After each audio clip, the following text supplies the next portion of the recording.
लोणावळ्यामध्ये बलात्कार करून अल्पवयीन मुलीची हत्या करण्यात आल्यानंतर आता पुण्यामध्येही अल्पवयीन मुलीवर सामूहिक बलात्काराची घटना उघडकीस आली आहे।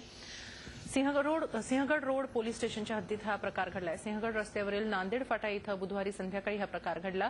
पीडित मुलगी 12 वर्षांची असून सध्या तिच्यावर ससून रुग्णालयात उपचार सुरू आहेत। संध्याकाळी शाळेतून घरी परतत असताना 2 युवकांनी या मुलीला जबरदस्तीनं निर्जन स्थळी नेलं आणि बलात्कार केला।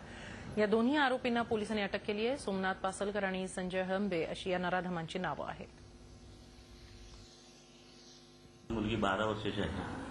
तिने सांगितलं की मी शाळेतून येत असताना साधारण 6च्या दरम्यान 2 मुलं आली।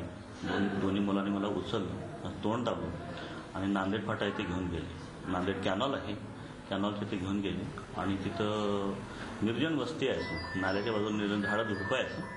झुडपाच्या इथं नेऊन त्यांनी आळीपाळीने जबरदस्ती केली।